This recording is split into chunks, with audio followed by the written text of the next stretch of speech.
And time is up for the countdown. Everything is in order. Good. Welcome. My name is Ike. This is Switzerland.playit. It's Monday. It's Monday, 10 a.m. Eastern. The TAGN. The Angry Game News every day, 10 a.m. Eastern. Monday through Friday here on the channel Switzerland.playit. I have good news and I have bad news for everybody. Good news is not a lot of news. Kind of.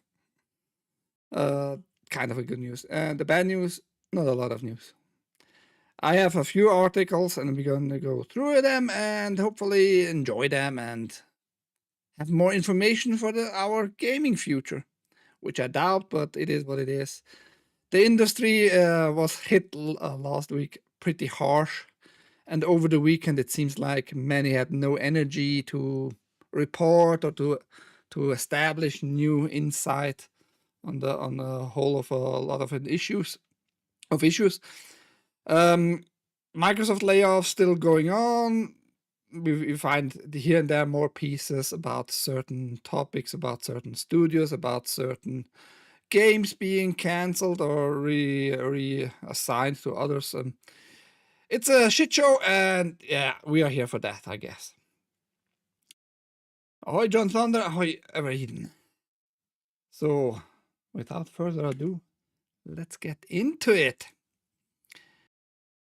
GTA 6 will remain the most expensive game ever, former Rockstar dev predicts, because GTA 7 will see the bulk of the work replaced by AI. We don't know exactly how much Rockstar Games is spending to make GTA 6, but it's safe to say the upcoming open world might be the most expensive game of all time, considering the thousands of developers attached to it and how long it's been in production.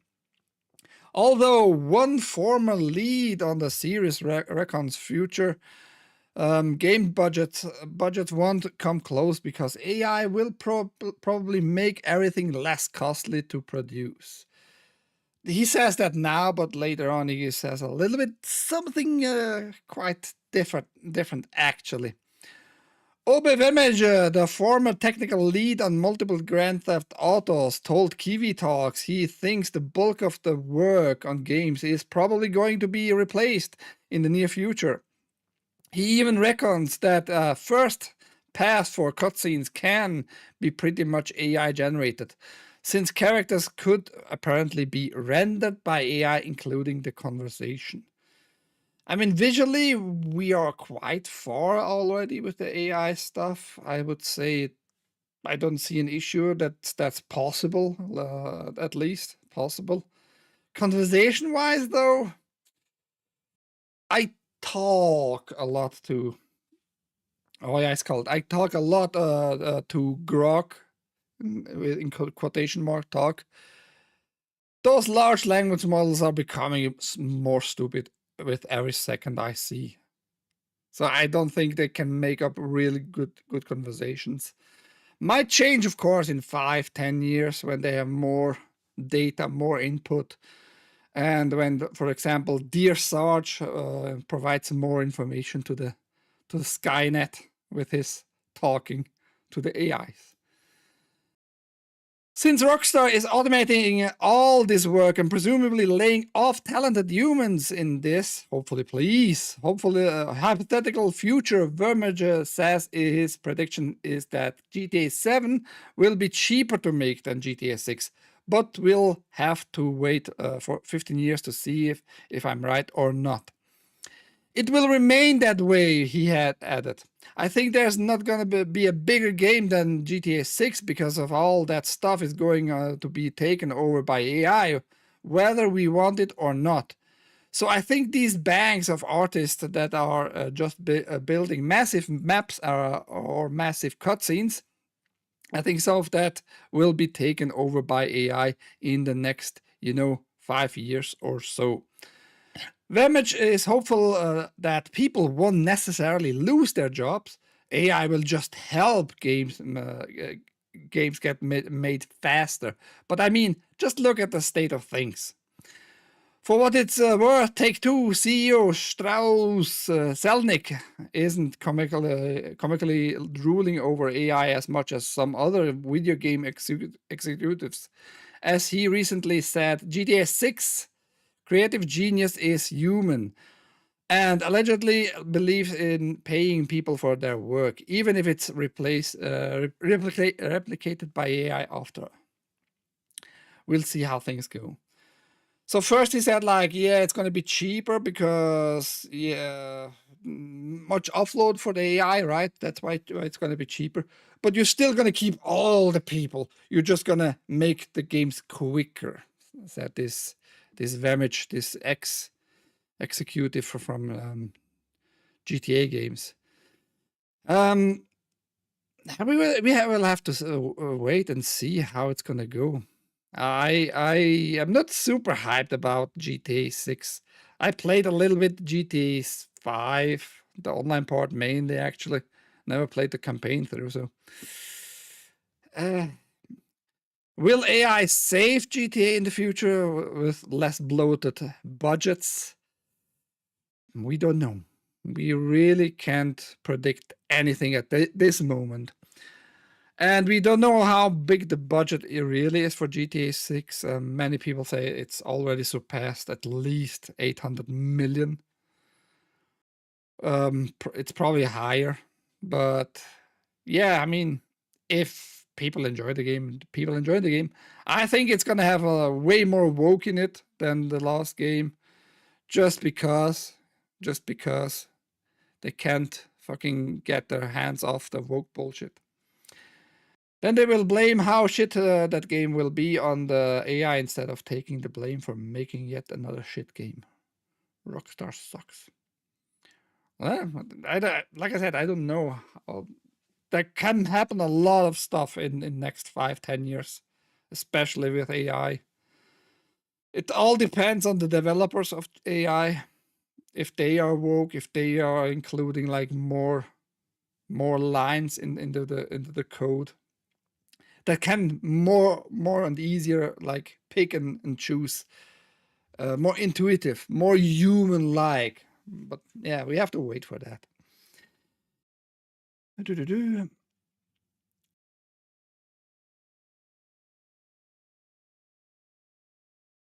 GTA hit its peak at Vice City and hasn't been worth jack shit since. The thing is, many people tell otherwise. GTA 5 is one of the most sold games to this day. Like it's in the top 20. At least it comes up every now and then in the top 20 still. After, when was it released? Like almost 15 years ago now, something like that, which is crazy to think about it. And it makes them money still, a lot of money, and a lot of people play it, and a lot of people enjoy the modding in it. It is moddable and all that, you know. It works for them. It works for them. What can I say? I don't care too much. Like I said, my last GTA I really enjoyed was maybe 3 actually. But even at that one I didn't play through because I go on a rampage just destroying stuff and shit. So. My pickle is waiting. Oh, refresh. Sigh. And people are morons who get distracted by pretty graphics. And the graphics getting old on GTA 5 at least. GTA 6, that's gonna be Florida. And thick ladies with thick thighs and shit. And big asses and all the skin colors, you know. What did you say? I was busy looking at the shiny thing. Which fucking shiny thing? Oh, about the graphics. Tom Cruise has a little troubles with his new upcoming movie. He can't find the studio so far for producing it. New Tom Cruise underwater action thriller reportedly put on pause after budget spirals to $275 million US. Tom Cruise is going to have to hold his breath a little longer for his new film, Deeper, with Ana de Armas. She's a hot lady. I don't care for her new movie Ballerina or whatever in the John Wick universe. She's not a top lady. That's all I'm saying. But she's a good-looking bitch. After reports that Warner Bros. Has halted development on the next project because of budgetary issues. News from Puck reveals that the star has been trying to nail down a price tag of $275 million for the film's production, which the studio is not on board with and is looking to settle for $230 million instead. Have they not checked the back of their sofa? Oh, so funny. Sources close to the site have revealed that the water tower isn't willing to spill any more on the film, forcing crews to take the project elsewhere and find another studio to agree to his required number. Regardless of this happening, though, it will leave a lot of work that Warner Bros. Has already done in developing the project. Like what? Like what? It seems like you didn't make a contract and just let him go. So I don't think there's a lot already in development done. Directed by Doug Liman, the film features Cruise as the discredited astronaut today again, who embarks on a deep-sea mission to explore a newly discovered ocean trench, with De Armas along for the ride. The two encounter trouble, however, when they uncover a dangerous and forgotten presence hidden in the depths. As an alternative, Cruise has swiftly shopped the movie to Universal, who are supposedly close to taking over and willing to meet the number the star is aiming for. If all goes smoothly, they'll need to get a move on, as the original plan was for cameras to start rolling this summer. Yeah, good for them, maybe. We're gonna see. I don't know about Tom Cruise. He's okay. He's a good actor, but he asked for too much, I think, at this point. It's an understandably concerning setback for Cruise, who would be making his first movie not linked to a franchise since 2017's American Made.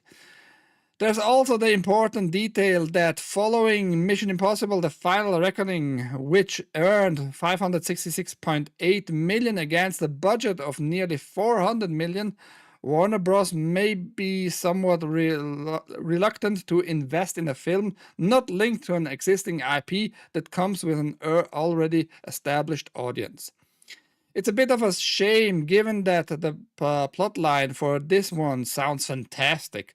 Fingers crossed, then, that Universal saves the day and Cruise gets to go deeper after all.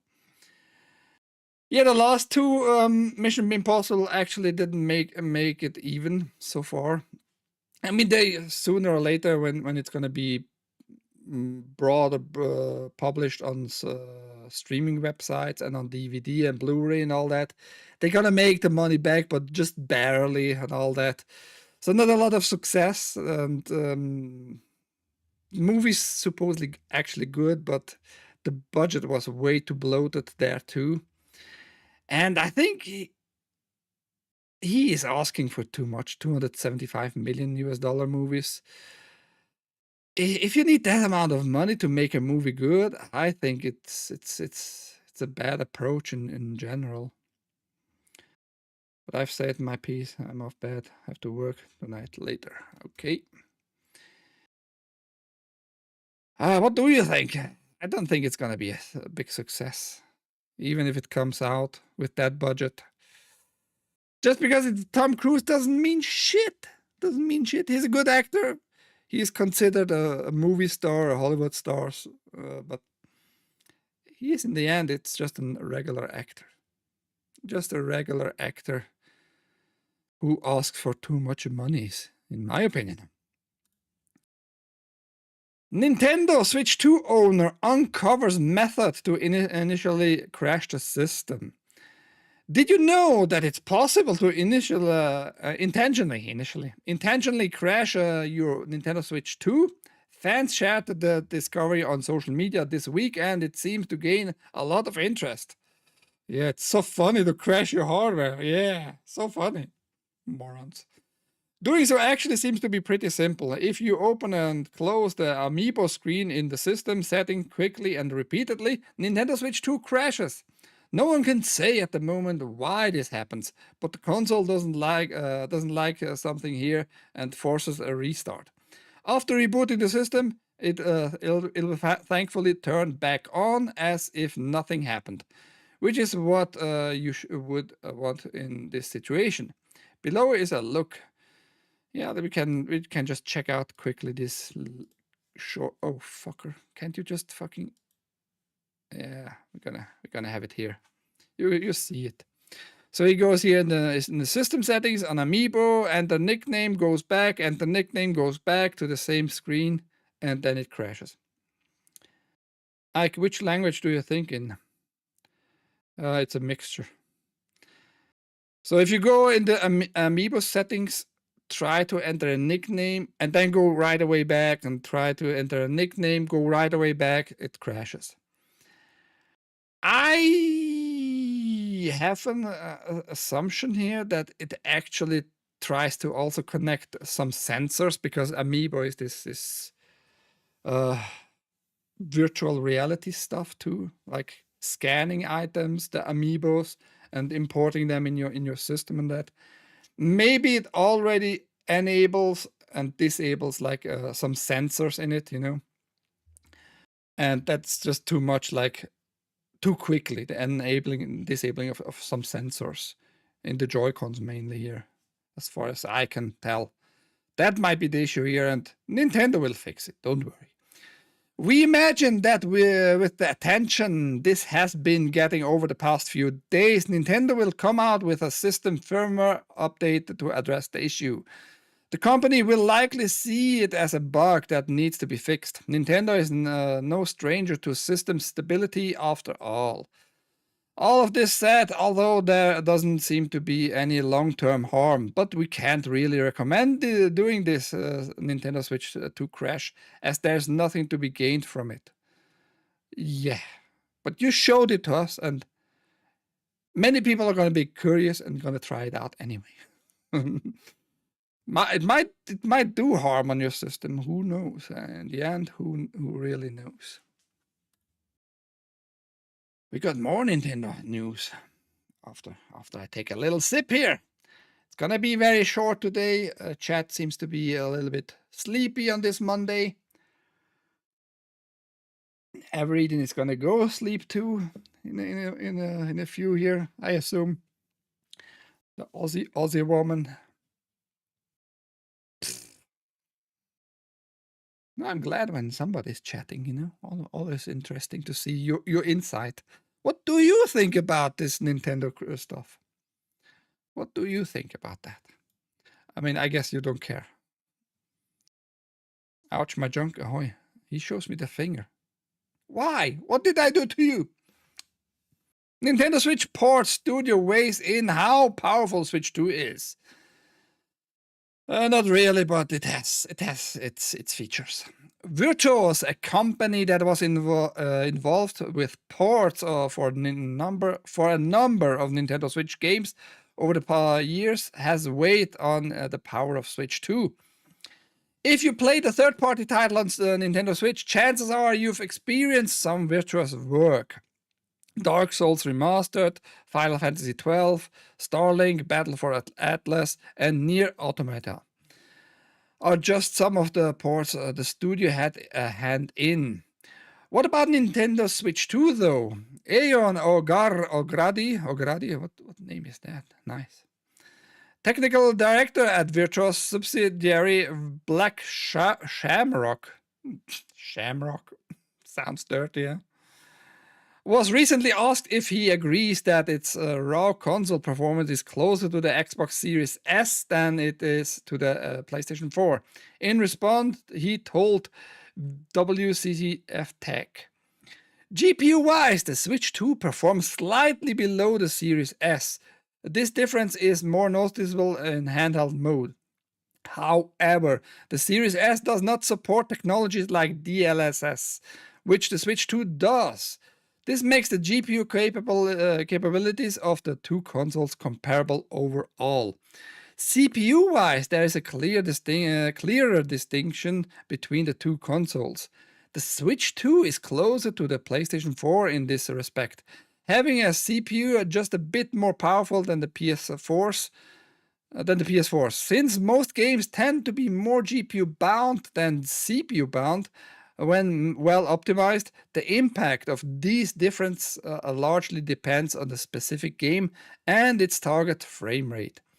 Any game shipping at 60 frames per second on the Series S should easily port to the Switch 2. Likewise, the 30 FPS Series S game that's GPU bound should also port well. Games with complex physics, animations, or other CPU-intensive elements might incur additional challenges in reaching 30 frames or 60 frames per second, or require extra optimization during porting. O'Grady also weighed in on why we haven't seen many Nintendo Switch 2 games use the DLSS upscaling tech thus far. He believes it may not be necessary for games like Mario Kart World and Donkey Kong Bonanza, given their art style, while for third-party games it often comes down to how these titles are being ported. He explained that the process is not as simple as taking the PC DirectX implementation of DLSS and running it on the Switch, so DLSS needs to be integrated through Nintendo's NV2 graphics API. And the extra work required for this might have been deferred by some developers for their initial port. Yeah, so the main issue is here you have to... The GPU is like powerful enough to do DLSS, like basic DLSS upscaling to make it look a little bit better, while needing less performance from the GPU. So it has this technology. Performance-wise is, like I said like months ago, roughly on the 2060 RTX, a little bit higher between 2060 and 2017 RTX, but with newer technologies like DLSS, the newer versions and all that. But the developer needs to implement this from either via porting it from other systems, and here to use this technology, it's like the basic version is the PC version pretty much, and you need to use the API which is in Nintendo's NV2. Not an easy task, I assume, but if you want to sell your game on the Switch 2 and make it look good and run fine, you have to do something there. Nintendo will not do the work for you, that's for sure. Yeah, that's about it for this. I'm a little skeptical in a handful of stuff, to be honest, about what. And I was always under the impression the Switch and these, etc., are for little Asian girls only. Why that? Little Asian girls? It's selling in the US to adult male. That's all I can say. Oh, Godzilla. I wouldn't say it's for... I mean, if I would have like a lot of money, I would buy a Switch 2. It's not like I wouldn't be interested in having it and playing Mario Kart World a little bit online, but it's just not worth for me. $500 minimum? With the game, it's gonna be $600, you know? Actually, it's more expensive in Switzerland. I think it was 630 Swiss francs with a Mario Kart included, which is roughly about 660, 670 US dollars for that bundle. Rough, man, rough. You know what else is rough? That games are gonna be less bloated in the future. Probably. That's what the PlayStation guys tells us. Maybe these adults that are buying Switch 2 identify as little Asian girls. Could be. You know, some even identify as ladies, huh? It is ma'am. Former PlayStation boss says 200 million US dollars AA budgets mean publishers greenlit fewer games. Something that has to be done. Former PlayStation executive Shuei Yoshida has talked about how ballooning game budgets are limiting the number of games that get made. In an appearance on the Kid and Krista channel, the ex-executive who used to be in charge of PlayStation's first-party studios explained how it felt like going big was safer during the PlayStation 4 generation, which you can see in the company's output during the era. PlayStation notably had less patapons and gravity rushes and way more blockbusters that simply smelled expensive. God of War, Horizon, The Order. I don't even know The Order. No fucking game image pops up in my head. But you know what you're talking about. It may be counterintuitive, but you know, if we spend enough money to make the bigger game, you know the chance of success felt increased because everybody wanted to play bigger games with more beautiful graphics and more realistic looking characters, more gameplay hours, he said. Yoshida then mentioned how AA budgets sometimes exceeding 200 million US dollars meant publishers choose to greenlit a smaller number of games. That's partially because selling 1 million copies meant a game was a huge hit in the PS1 era. Yoshida explained, but by the time the PS5 rolled out, selling 10 million copies was seen as ordinary for most AAA games. I saw some analysis or estimates of one same franchise released during PS4 era and PS5 era generation double the budget, and that has reached the point that we cannot recoup this investment. So this generation, PS5 generation, I think is the first time that the industry really, truly believes that, there has to be something that has to be done, he noted. Which is an awkward, saying in general. You're telling us nothing. It's just this information piece that in the PS4 era, they we are fine with big budget numbers. Just make it good. We have no other console, so we don't really care. Go for it. And the smaller studios, forget them. We are focusing on this high budget thing. But he's not telling us, is this really going to change? Why should it really change? Despite telling us, yeah, we have now 2 consoles parallel and some games are being released on both still and all that. But you are not delivering any fucking solution here, buddy. You're just blaming pretty much your former company there. Could get blown for that. You would be blown for less, like many of us would. It is always fascinating to me, like people talking about, I'm not gonna do it for money, this and that.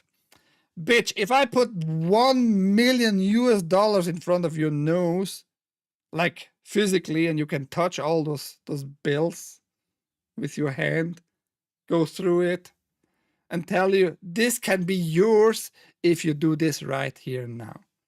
No extras, just you will think differently. It's always the same with us people. You will think differently. You might not do it right away, I'm not saying that, but you will think differently. You just will.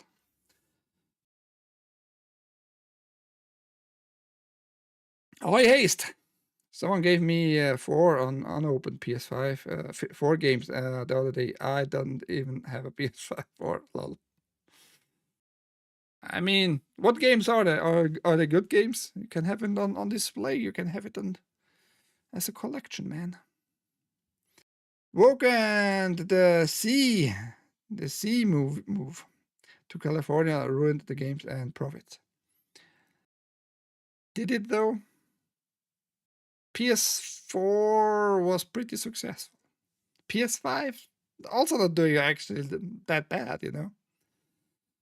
But yes, DEI destroyed a lot. I agree. You know what destroys even more?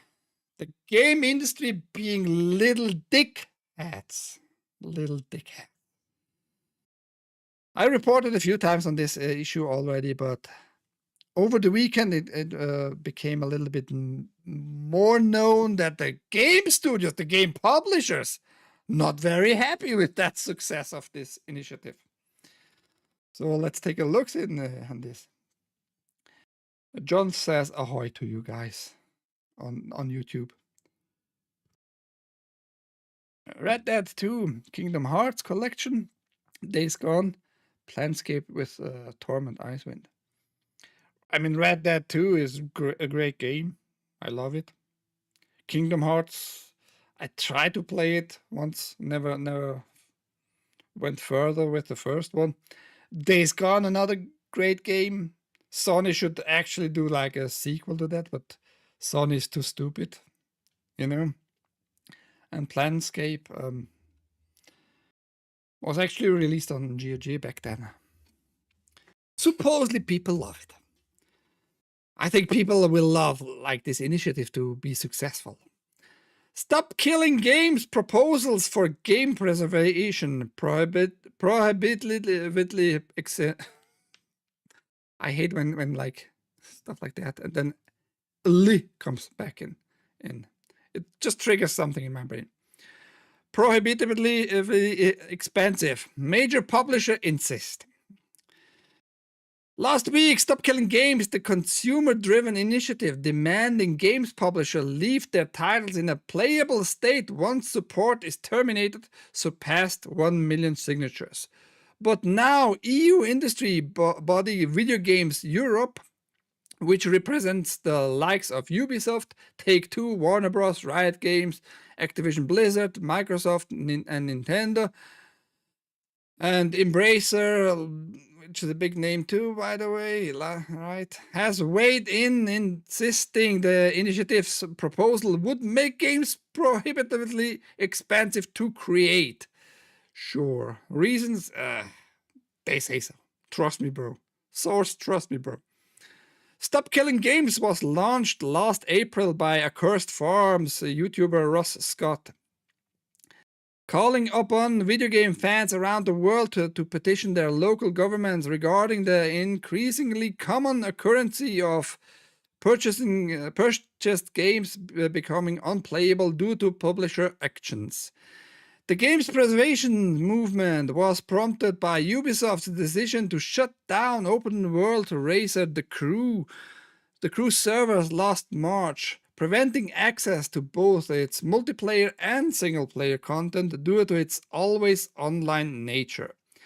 More controversy followed shortly after when the publisher began revoking customers' license to the game, permanently removing it from their libraries and preventing hopes of resurrecting it through private servers. After a year of campaigning and with an official deadline looming, last week finally saw Stop Killing Games Europe's petition surpass the 1 million signatures needed for it to be submitted to the EU for verification and then potentially either progress to a public hearing or full debate session at the European Parliament. However, as the milestone was reached, organizer Scott warned many of those signatures could be invalid due to mistakes or deliberate spoofing, a practice he later noted was illegal and on official government petitions such as this, suggesting the real tally was likely around 600 to 700k genuine signatures. As such, he encouraged EU citizens to continue signing it legitimately before the deadline to ensure it passes the approval process. And that's the look at this nice number and those 4 nines. Let's refresh. Ha! There we go. And you'd need, it doesn't matter what topic it is, you need at least 10% more on those initiatives, on those signature collections. At least 10% more just to be sure that you can move on. But he's surpassed it, or we surpassed it. I mean, I couldn't sign it because not in the EU. We surpassed it like with an overdrive of almost 60%, which is a good fucking sign. So they have to talk about that, and hopefully they do something about it. But yes, that's something good for all gamers. Don't let the publishers tell you otherwise. We're gonna come to that in a bit here. Yet, while the exact number of legitimate petition signatures remain unclear at present, it seems the threat of its success and potential parliamentary hearing has spooked the video games publishers enough to spur them into action. A statement from industry body and lobbying group Videogames Europe, which represents over 30 major publishers and the national trade associations around Europe, has now shared been shared on its website. We appreciate the passion of our community. Thank you for the following that on what is it? Kick, maybe. I can't see it. Thank you anyway. We appreciate the passion of our community, it reads. However, the decision to discontinue online services is multifaceted, never taken lightly, and must be an option for companies when an online experience is no longer commercially viable. We understand that it can be disappointing for players, but when it does happen, the industry ensures that players are given fair notice of the prospective changes in compliance with local consumer protection law. Yeah, we're gonna tell you soon enough that you're gonna have no value for your product anymore. We're gonna tell you soon enough, man. Don't worry. And it's just a pain in the butt, man, to make games work that should work offline in the first place. But come on, guys. You're making us work here. It's fucking expensive. Private servers are not always a viable alternative options for players. It continues. As the protections we put in place to secure players' data, remove illegal content, and combat unsafe community content would not exist and would leave rights holders liable. In addition, many titles are designed from the ground up to be online only. In effect, these proposals would curtail developer choice by making these video games prohibitively expensive to create. So what they are telling you here, just to point it out here, they don't want to change anything. They use the argument about user data, player data, has nothing to do with it. If a game has a single player mode, you can make it without private servers in the first fucking place. How about your game have like a fucking regular client for the single player? It was already talked out, it was pointed out, and the Pirate Software is the Nepo baby developer made a fuss about the same fucking argument, like it's not liable and viable either to make an online only game playable for single player. That's not the point. It was never the point.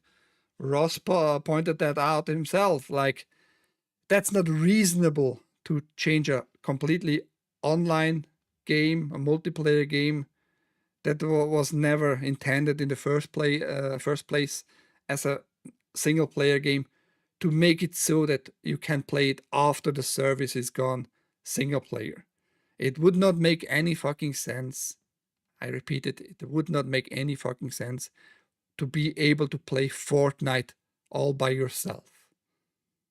But even there, you could make, I assume, a single player game which would not break any systems, like performance wise, and you would not need a server for that and all that. So it's nonsense what they are telling you. It is absolutely nonsense. They try to scare you off like it would become more expensive to program in a single player mode and all that. Nobody asked for that. In multiplayer games, nobody really asked for a single player mode. I wouldn't want World of Warcraft as a single player. What would be the point? It's a game that was designed to play with multiple people in the high level content. So they are just telling you bullshit here, as usual. But it's a lobby group, so what do you expect, I guess? We welcome the opportunity to discuss our position with policymakers and those who have led the European Citizens Initiative in the coming months. Stop Killing Games organizer Scott shared a brief response to videogames Europe statement on social media, calling its arguments against allowing customers to keep their purchase flimsy. Scott added he provided a more lengthy video response soon. Away from Stop Killing Games, EU activities, the initiative's official UK petition, because the UK is not in the EU, has now surpassed over 150k signature. They needed only 100, so big win there too. A previous government response mandatory for any parliamentary petition that surpasses 10k signatures said there are no plans to amend UK consumer law on disabling video games. However, having now passed the 100k signature threshold, the petition must now be considered for debate in Parliament, which I love. I love that now they can't like just say, "Yeah, didn't happen? Nothing happened there. I'm not gonna talk about it. I'm gonna get your taxpayer money, but it's not my job to talk about your rights." They can't say that right now. It made too much of a fuss around the news, gaming news. And this is the Videogames Europe website, and I just want to point out what dickheads they are. They are not for the consumers, not for the customers, not for the players, not for the video gamers out there. They are lobbyists. Lobbyists for the, like it told in the article, 30 biggest publishers and right holders out there getting together to protect their fucking rights. As if they don't have already enough rights. For example, it's now outlawed since almost a decade or so, even in Switzerland. If something has a copy protection, you are not allowed to crack it. If something has a copy protection, you are not allowed just to crack it. Meaning, technically, I am not allowed to use an Xbox with a mod chip, PS1, PS2 with a mod chip and all that, because it circumvents the copy protection of the discs. I'm technically not allowed. And you're not allowed to sell hardware that breaks copy protection or circumvents it. Meaning I can't just buy a new disk drive that already has mechanics, because it's not allowed. So they are protected like hell, but assholes. Assholes all around. I can't get into the Kingdom Hearts either. It's like a children's Final Fantasy X. Discount in EU. EU is gay. Not entirely. That's a thing, though. Not entirely. They force companies, big corporations sometimes to change, like, for us customers. And I think that's a fake AI picture here. Look at the hand. That's fucking AI. They can't even get gamers for their website. For example, the USB connector issue, rather. The EU had a big role in that, you know, to make everything like connectable with, especially charging for phones with the USB-C connector. We got rid of all kinds of weird connectors, right? And the EU had a big role in that, forcing companies, manufacturer, to fucking finally use a pretty good connector, by the way. USB-C is pretty decent. So it's not all bad, you know. But overall, yeah, maybe the EU sucks. I could not get into Heroes of Might and Magic 3. I played it actually yesterday off stream. Today, so shut your mouth, John Thunder. Fucking Romanian bitch. It's just I don't see everything right away. I guess it's just a learning curve still. Let's read their statement here. Players are at the heart of what we do. Since 1998, Videogames Europe has ensured that voice of a responsible games ecosystem is heard and understood. Its mission is to support and celebrate the sector's creative and economic potential and to ensure that players around the world enjoy the benefits of great video game playing experiences. Europe's video game sector is worth 25.7 billion euros, which is roughly about 27 billion US dollars. And 53% of Europeans are video game players. We publish our yearly key facts report with the latest data on Europe's video game sector. Yeah, you are in our hearts. You are in our hearts. We think only about you. We are a lobby for the 30 biggest fucking publishers and right holders out there, but actually, we are in your service, everybody. You're not paying us jack shit, but trust us, bros. Shut your mouth. Shut your lying mouth. I hate those people. I think lobbying has gone too far these days. I think lobbying has become like a real cancer from the consumer and customer perspective, at least, because nothing comes out, nothing good comes of the lobbying, in my opinion. Yeah, I love that this initiative is going somewhere. It might be a game changer. We don't know yet. The lobby has billions and billions worth companies. That's just like the annual stuff, right? It's probably even higher, way higher with those companies. Because if Europe changes like the laws, it has to change in North America, South America. Who cares about Africa, right? In Asia, it has to change there too. Otherwise, it would become like too expensive to make like two different versions and all that shit. So it might be a big win for us gamers, and I hope it goes somewhere. I hope they have to change. I hope they do, like, when the service of a game ends, give you a patch just to make it playable on your system, and you can enjoy the game still. I mean, it works. GeoG is the fucking example of all this. GeoG shows you that you can make it happen. And it seems to work pretty fucking well overall. GeoG has just a few issues here and there. And they give you even like a 30 days guarantee to give the games back if you're not happy for whatever reasons. And they don't know if you have the installer still on your hard drive. So you still could play the games, by the way, just saying, because it has no copy protection, DRM free and all that. So GeoG shows you that it is doable. Don't let them tell you otherwise. It is doable. It is feasible. It is viable to do it, in my opinion. If you make a good game, people are going to buy it.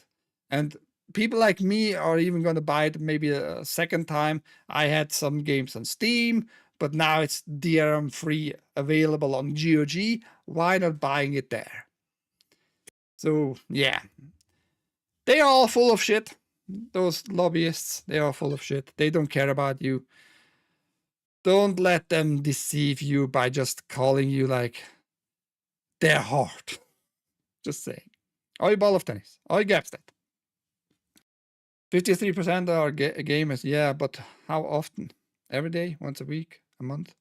Doesn't matter. It's just big numbers to show you that they have like sympathy and a connection with you, because they are for the gamers. Again, they think only about you, man. They don't have any sinister thoughts about how to get more money out of your pocket. Not at all. That's not why they combined their forces together in this Video Games Europe lobby group.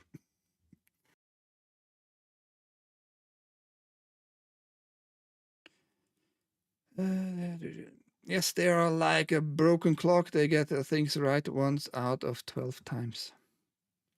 Not if it's digital, then it's just broke. I think I will stream some Dune within the hour. There you go. Go catch Godzilla on Rumble. He pretends to be a big gamer. He's just a lizard. A gay lizard. What do you think? Are we gonna get something out of this whole killing? Stop killing games. And I have also like Godzilla, a few dozen games.